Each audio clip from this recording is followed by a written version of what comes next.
Yo, it's Guido coming at you with a Tactics Talk. My friends, APA Woody from my clan GFLC and his Panther Tier 7. A little bit of the Wayback Machine lately, although there's a Peregrine involved here, and that's pretty much a brand new tank. Still, Panther's an oldie, but a goodie. How many hit points, my friends, how many hit points does APA Woody require to carry? We're going to find that out. Also, what is the best Tier 6 light tank? We're going to find that one out also in this game. He is here on Himmel's Empire's Border Dorf.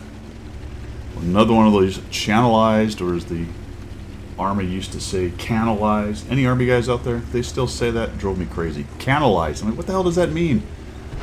Anywho, we have a Progetto and a Leo, and holy crap, just Artie is flying from every direction. He's going to take a shot into him and eat one back.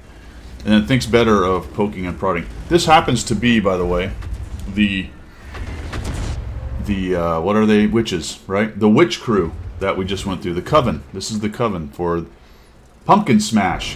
What I call Pumpkin Smash, but they called Pumpkin. Look at all the damn Artie flying around. We got two 304s on one side, a 304 and an M44 on the other. Just watch the Artie fly from every direction in this battle. Woody is kind of turtled up here. He's got some tier 8s he's got to deal with. Got to be careful with the Scorpion. Got to be careful with the Progetto. You know, the Panther has always been a bit of a disappointment, really, to me. It's kind of a storied tank.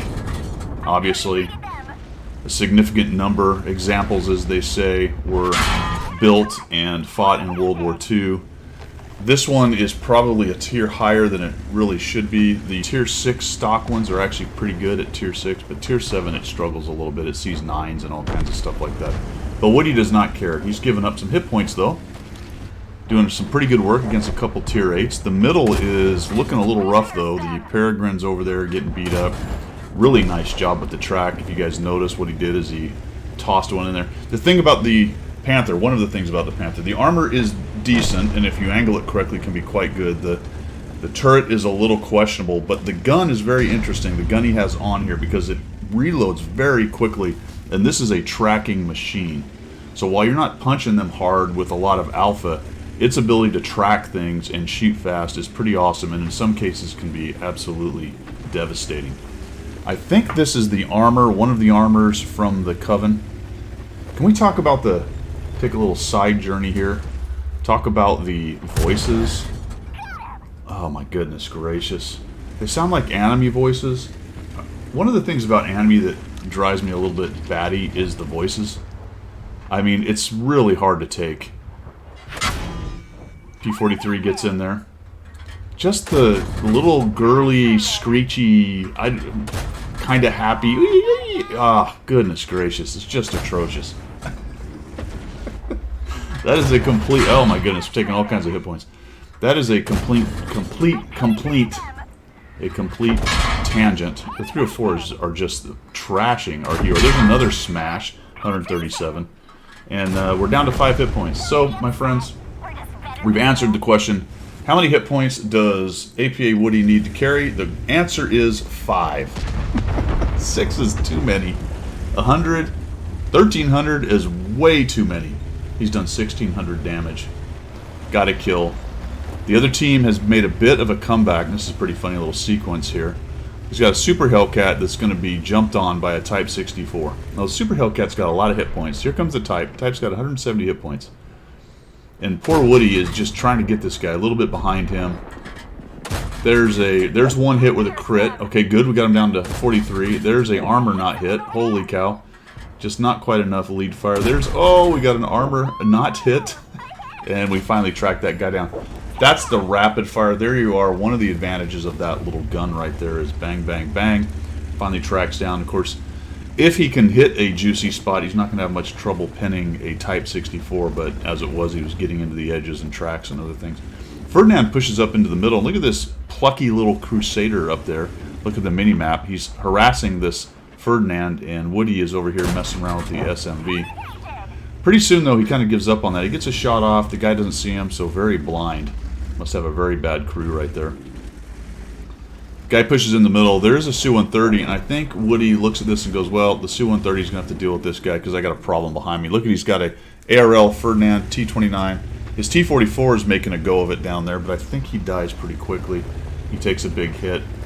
T-29 has 9 hit points. That's surprising. I didn't notice that on my first walk or look through. That T-29 is going to survive that whole thing, and the poor T-44 ends up dying.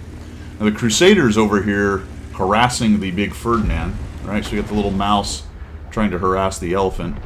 Boom, we get a shot there.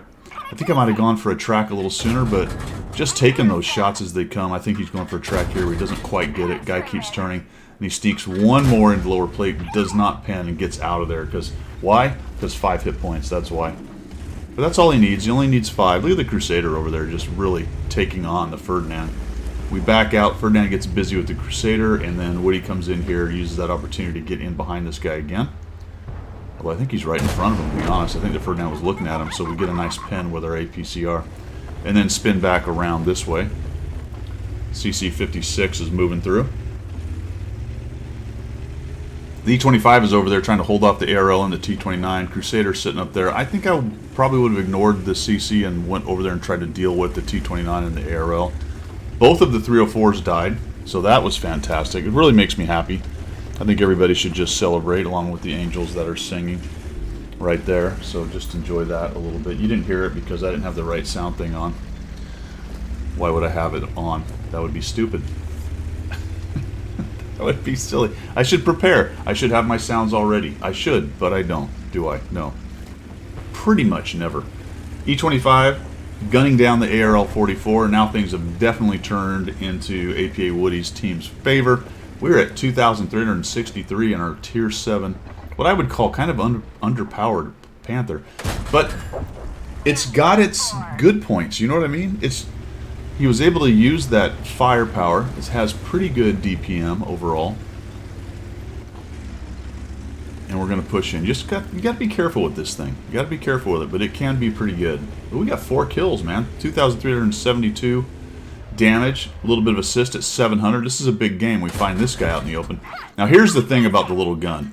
You get a guy that has relatively few hit points, you know, generally speaking, but we're kind of plinking away at this guy, so he's still sitting there with 453, even though we've tagged him twice and pinned. Jack of all skills, the plucky little bastard, is getting in there. Going right after the SMV. Gets crushed a little bit. Gets crushed a little bit more. Has this guy pinned. Here comes Woody. Woody comes in and gets one more shot on him. And then the Crusader says, see ya. Gotta love it, man. Nicely done, Crusader player. Jack of all skills from Clan Babbins. That would be Skills Clan in NA.